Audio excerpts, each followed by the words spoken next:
Hello, today we're going over our D major scales, both in 2 octaves in contrary motion and our parallel motion scales in octaves up to 4 octaves. Today we're going to be going over not just the fingerings, but also some exercises to help us get in control of these scales, having them at a nice consistent pace. Let's get into our D major scale, first knowing what it sounds like and what the notes we have in the scale are. Now let's sound out our D major scale. We'll do our Peck by ear. D, E, F, G, A, B, C, D. This sounds a bit minor. There's my D major 5-note scale. The C doesn't quite sound right. If it has to be a C, it has to maybe either be a C flat or a C sharp. If I was to pick C flat, I'd have B natural going into C flat, so that'd be a repeated note. So instead, I'd bet my better odds are the C sharp. And there we go. That is the sound of a D major scale. We can double check with our tetrachords, as I have my tonic, whole, whole, half, a whole step higher, whole, whole, half.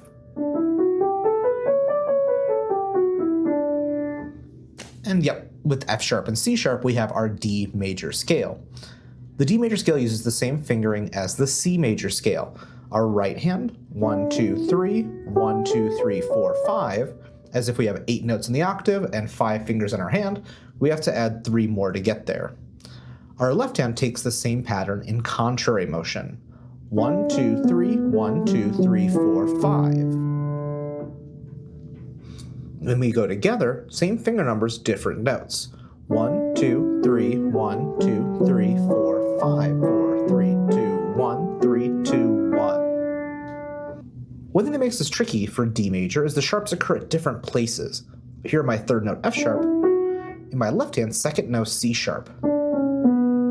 So we can make sure our hands are prepared to play. This is a technique where we make sure the fingers are sitting on the keys they're about to play. So I take my 2 from the C natural, my 3 from the F natural, and put them on F sharp and C sharp. On the shift here, when I get to the next note, I try to, as soon as I can, get the F sharp and the C sharp situated on the next shift. On that shift, you notice I get right to having the F sharp and C sharp. Over here, I already have the black keys situated.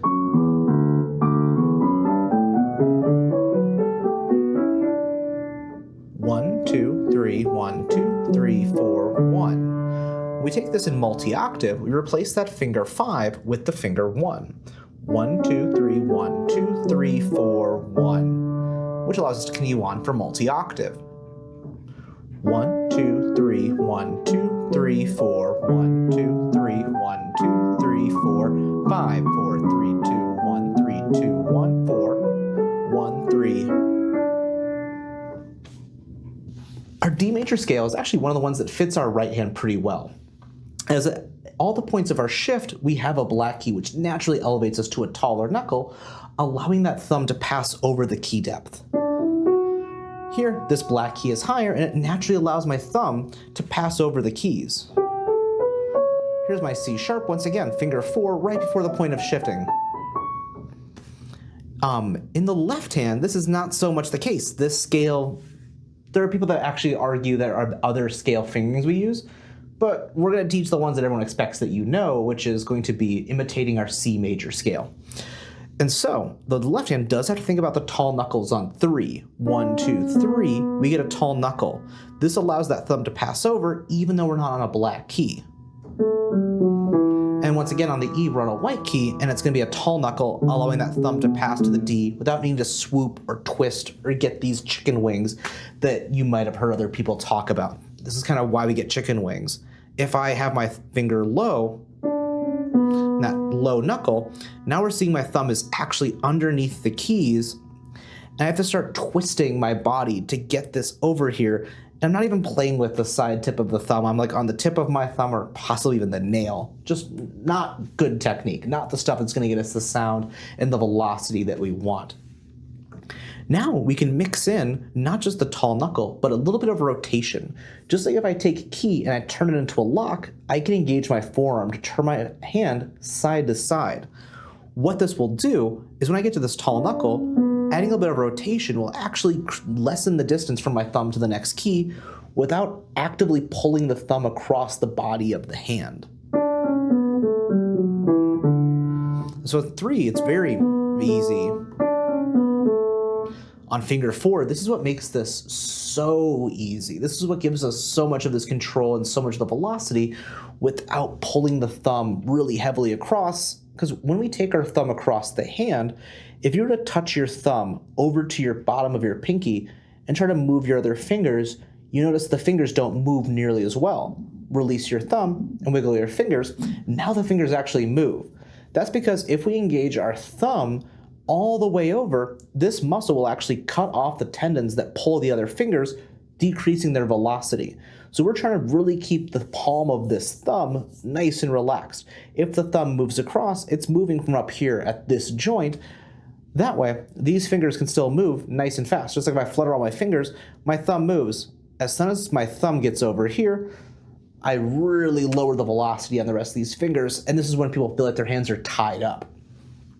So, back to the example. I go to 3, tall knuckle, I rotate a little bit. Tall knuckle, I rotate.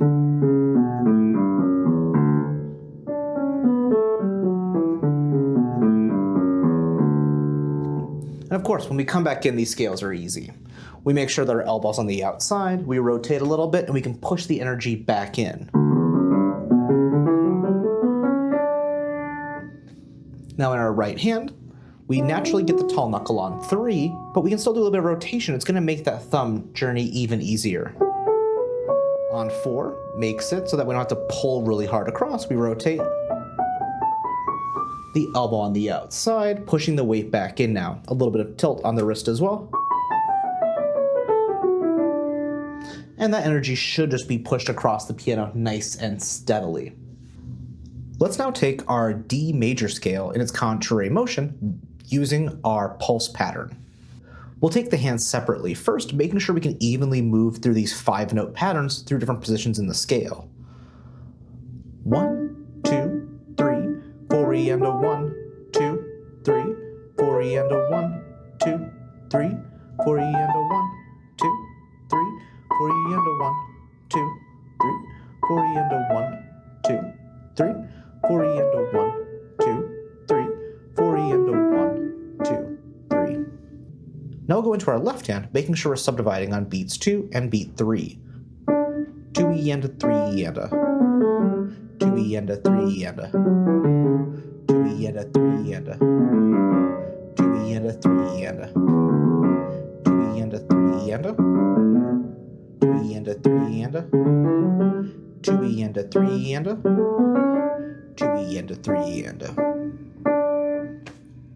Now we'll take our hands together, making sure we're doing these shifts and the preparations in time, evenly hearing our scale across the hands.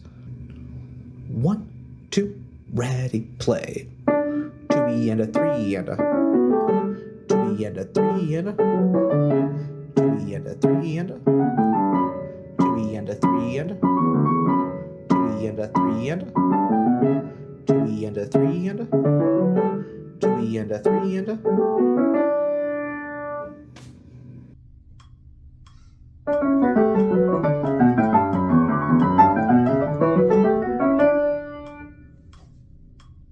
All right, and let's now cover our power scales as we get our hands ready for parallel motion.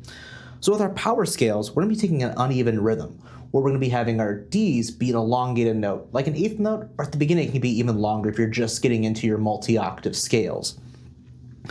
This gives us a great sense of release and relaxation so we can let gravity sink in, feel the joints move, and be free.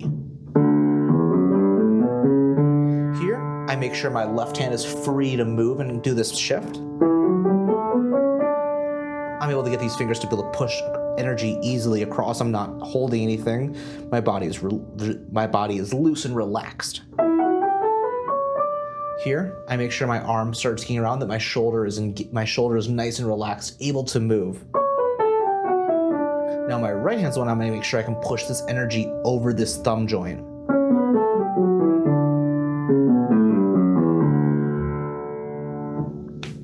And so we now are more concerned with the right hand ascending scale and the left hand descending scale. This is where we actually make our money from our practice, as the scales that come in toward the body from the outside in, they're the easy scales. They're the ones we don't have to really worry about too much. And so we can simplify that earlier motion of tall knuckle and rotation into a more simple concept. And this is going to be petting 3 objects: petting our cat, petting our dog, and then petting our big lion. We'll do this in the left hand where it's easy to see the demonstration. And so in my left hand, when I pet the cat, it's this simple little 5-note scales. I can start off by petting the cat. It's a really small object with my 1, 2, 3, 4, 5. Making sure I'm going down, getting the fur, but I'm coming over the top so I don't get them mad and bite me.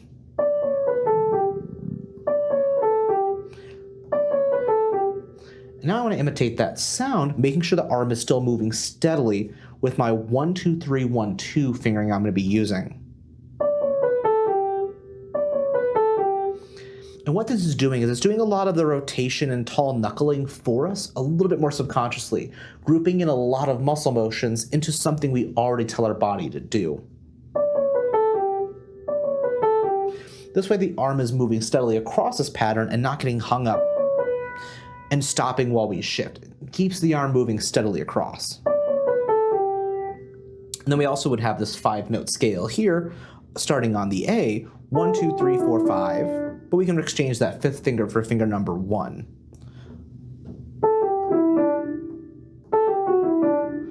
Now with finger 1 replacing finger 5,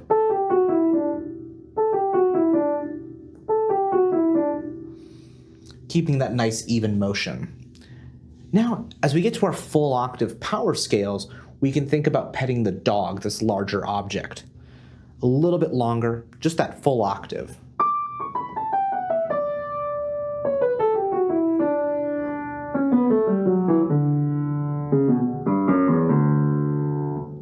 And finally, we have the one big long object we're going to pet consistently, that big lion, making sure we don't go against the grain at all, or we don't stop and grab them, because then they're going to kind of turn around and bite us.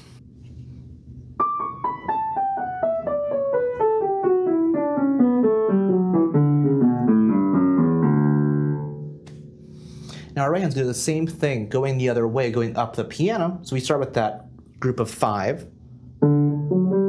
Nice little kitten, we can pet it.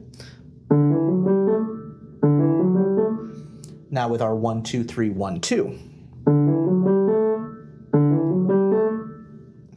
Now we can take the second half of our scale where we have our 1 on G with that 1, 2, 3, 4, 5. Another nice little object. Now we replace finger 5 with our finger 1. 1, 2, 3, 4, 1.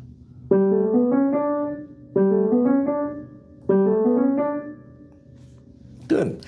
We now will get to our full octave scales with those power scales.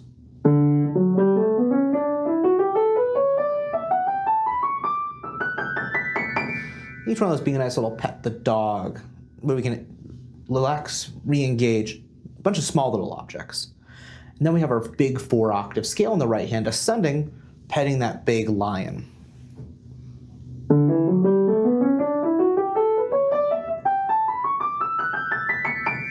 And over here, making sure I can transfer the energy outside as I prepare for this easy descending scale. So now as we take this hands together with our power scales, our right hand's going to be petting a lot of these dogs going up, while our left hand's more concerned with keeping this relaxed joint on the thumb so the pan can pass over and send this energy up the piano.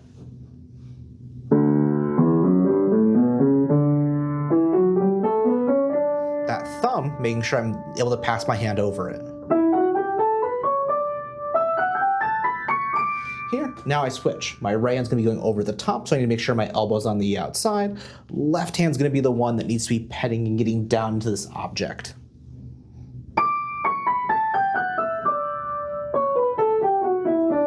Making sure my right hand is nice and relaxed down at that bottom thumb joint, allowing the fingers to pass over.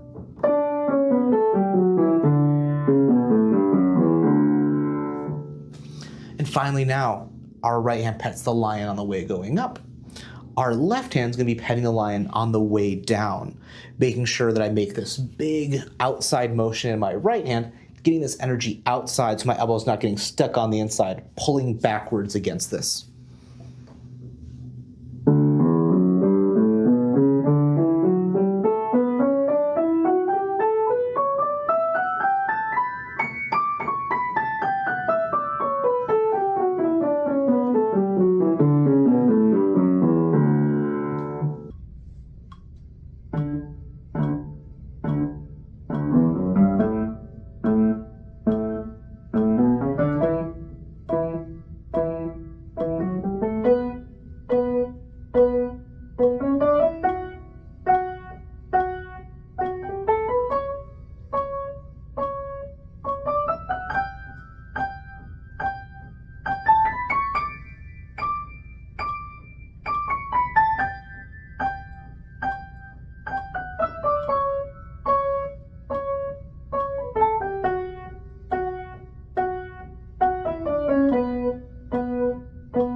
One, two. 1, 2, 3. 1, 2, 3, 4.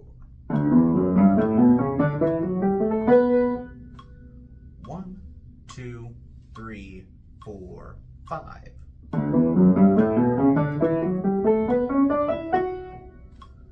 1, 2, 3, 4, 5, 6.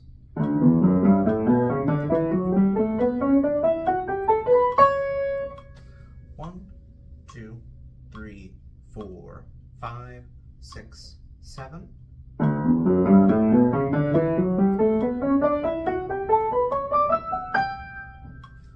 1, 2, 3, 4, 5, 6, 7, 8.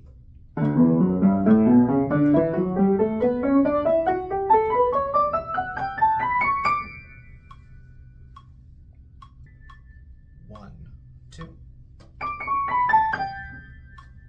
1, 2, 3. 1, 2, 3, 4. 1, 2, 3, 4, 5.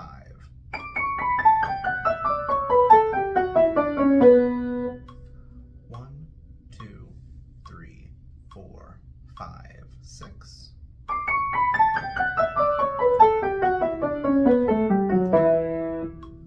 1, 2, 3, 4, 5, 6, 7.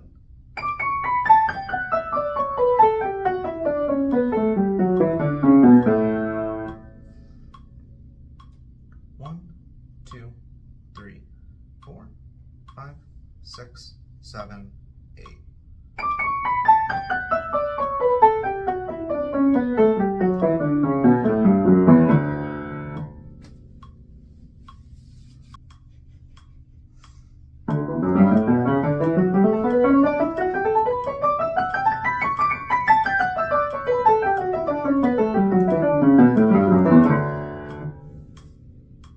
'Great. I hope these exercises were very helpful and gave you some other ways to approach your scales rather than just practicing the same way into the ground every single day.